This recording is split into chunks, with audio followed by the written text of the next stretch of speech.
Hey guys, what is up? It's Dusty here, and welcome back to another crypto video. And put down below what country you're watching from. I know I've asked it already this week, but still, just put it down below in the comments, as I always like reading what country you're watching from right now. It's also pretty funny since I'm probably uploading this at about 5 a.m.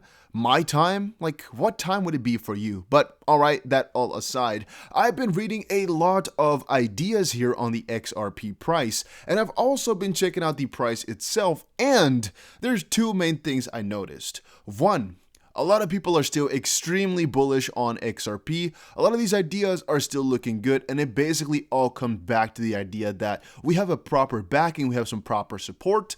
Logically, the support can kind of be seen right here on this line, I would say. You might look at this and be like, Dusty, I don't know if you noticed, but it isn't really supported, right? Well, supposedly it would have to be here, right? It's actually just a little bit lower. It is just a little bit more like right around there. This is an area which XRP has hit multiple times even earlier, and you can see that even though it breached there just a little bit, a couple of times, it is basically dipped there and went back up. The bigger dip, however, was towards 17 cents, which we saw the 29th of December. But what I found interesting when looking at the XRP and the Ethereum chart side by side is actually the profitability. Because I saw a lot of people say that Ethereum was a lot more profitable than XRP and they wish they had Ethereum. But would you really? Because if you start to think about it, it is only a matter of exactly when you bought during this time frame. Let's say we are only taking from the 23rd on forward, basically. If you timed your buys correctly or your sales, well, if we took Ethereum from its lowest point here or even there, doesn't really matter, it is right around $550. And we can talk about this for a little time, but it is sure that you could have bought Ethereum below 600. You had a lot of time for it. Now, a couple of you guys might be watching and thinking, Dusty, you're talking about a lot of stuff, but I only got into crypto 5 days ago. Well, that is actually another point I'm going to make in just a second. But let's say here, all right, 40 days, which is the end of December up till now, 200% profit on Ethereum.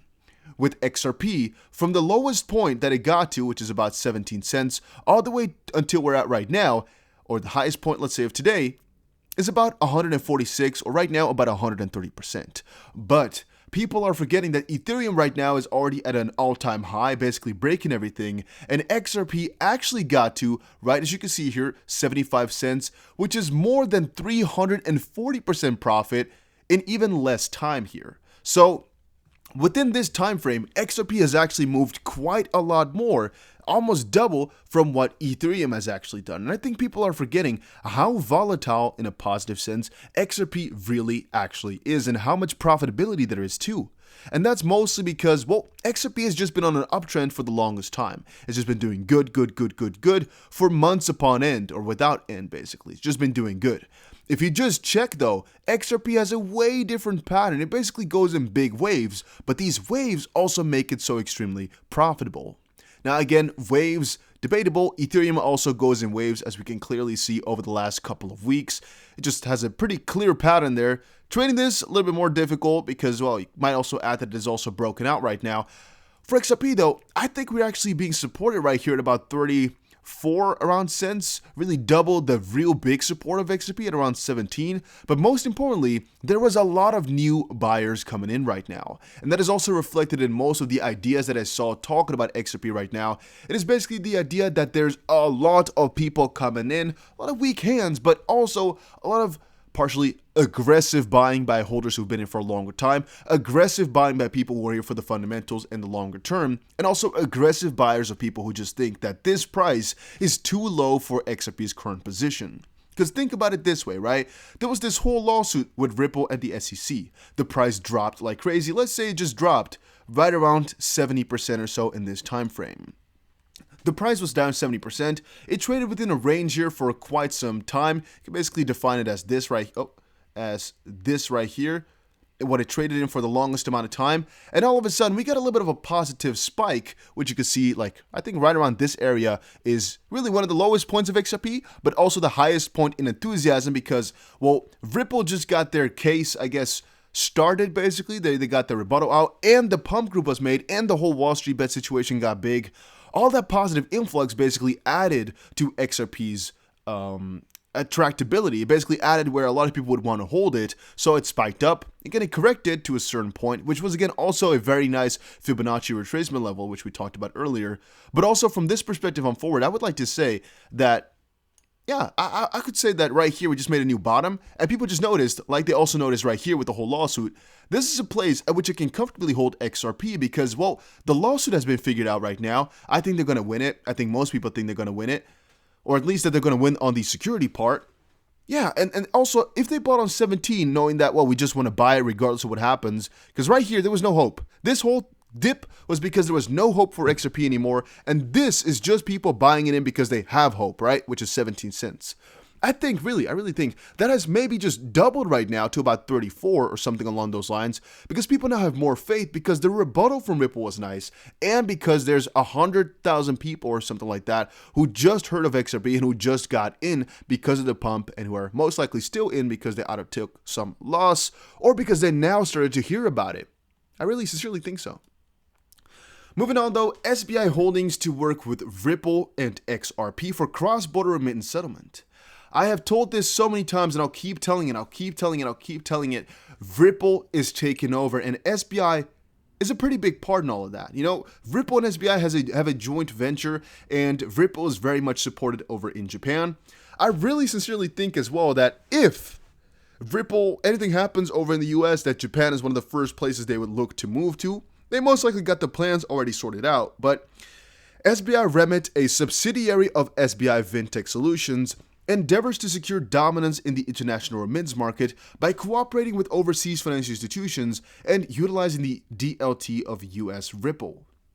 Now, even though this might sound foreign or really good, it's not really that strange because, as I said before, Ripple and SBI already have a joint venture, and yeah, them making these connections is not that crazy. The bigger problem, though, is that a lot of these things don't really utilize XRP just quite yet, mostly just Ripple. But as we've seen Brett Garlinghouse state before, it's one part to get them to work with Ripple, another part to get them working with XRP. But the most important part is just getting them to work with the contract. So there's like a deployment contract, basically, to just work with them with Ripple, basically. That's the hardest. Getting them to move over to XRP is the simple part because it's like, well, you're working with us already. Would you want to get some more profitability there? Would you want to just upgrade it a little bit? Well, here you go.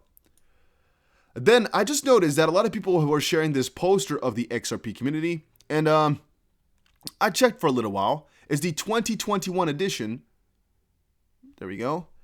I don't know if it's changed, but I'm either I'm blind and I didn't check between the D here properly, but I think I did. I checked here, just dug and everything, dust. I checked through the YouTube section here. Maybe I'm not seeing this right, Colin, but I think I am, because you would think it's supposed to be here, but I ain't on it. And I just wonder, do you guys consider me to be a part of the XRP community or no? I would like to consider myself part of it. You know, maybe a small part, but it's not like these are the biggest YouTubers out there necessarily. This is everybody. You know, the most important guys. So I don't really know why he decided to exclude. Maybe he has a grudge against me. I'm not too sure. Status, if you're watching this, I don't think you are, but why? Tell me, why am I not part of it? Or am I somewhere else? I'm not really sure exactly why. Here we can see the clear picture. Definitely not in it.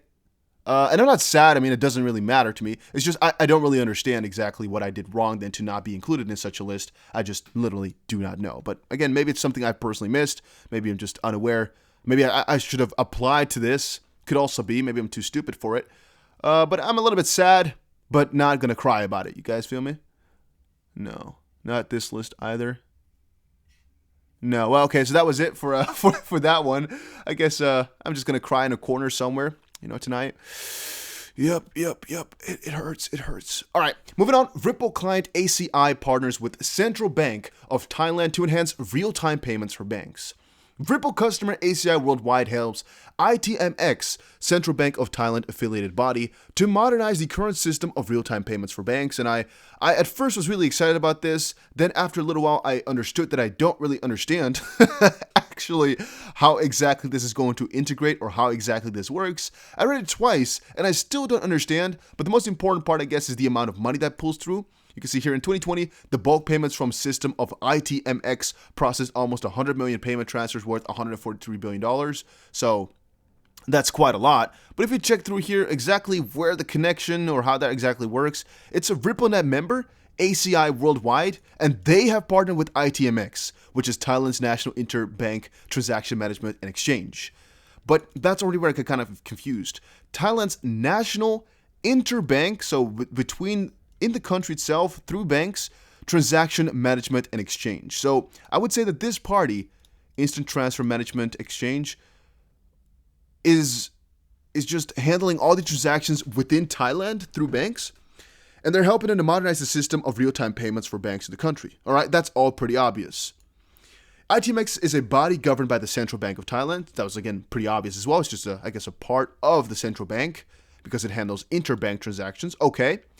Now, ACI Worldwide is a Ripple client, that part we know, and a major global provider of software and solutions for real-time digital payments. Now, I am unsure still, after looking up, I don't really know still, if this part, again, the provider of solutions, actually refers to ACI themselves or what they've achieved through being a Ripple client. That I do not know. Also, today it has spread the word about collaborating with ITMX, in the course of which the latter successfully integrated one of the company's solutions for real-time payments as part of the program for upgrading payment processing systems for banks of Thailand and to ensure its further expansion and growth. Here, I still do not really know for sure whether or not this really integrates Ripple or XRP. Again, I've read this a couple of times and I thought maybe I overread or maybe I just know. But I still don't think we can know from this right here whether or not Ripple is involved with any of this. Moving on, still the same situation. The company solution titled ACI High Value and Low Value Real-Time Payments is being used for that purpose, as well as for enhancing B2B payments and ensuring ISO 20022 compliance. So this part, again, Ripple could also be part of, but in the end, this is ACI's solution, right? So I don't think it has anything to do with Ripple. It's just Ripple client that partnered up with them, which is nice. But that's the same thing that kind of happened with the whole Federal Reserve deal, right? Where it's like a Ripple partner is partnering up with somebody, which might be big from one perspective and might be useless from the other.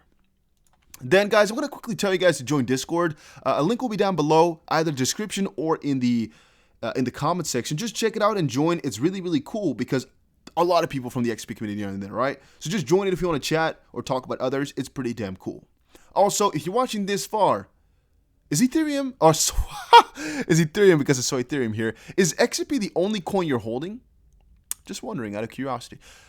Grayscale adds $38 million worth of ETH to its Ethereum trust. Grayscale added 24,000, almost 25 to its Ethereum trust, translates to roughly 38 million, and it currently manages 27.5 billion in digital assets.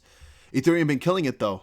The bullishness surrounding Ethereum has led to Ethereum futures open interest hitting an all-time high of 5.4 billion, going pretty damn crazy. And I've said before, guys, I have had my eyes for Ethereum at least 2,000, but really 20,000 per coin. I'm still waiting for it. I still think there's a very good chance that it's going to happen in some time. Fast? Not sure, but a lot of people said it's really copying what Bitcoin did in 2017, which made it go to 19,000. So I'm lurking here. I'm crazy excited for Ethereum. XRP price retests key resistance level after pump and dump. Once more, think about this for a little second. I think that after this whole key resistance, 75 cents or so, we've actually fallen down to a critical support, or basically, maybe I wouldn't even call it support from the real TA perspective.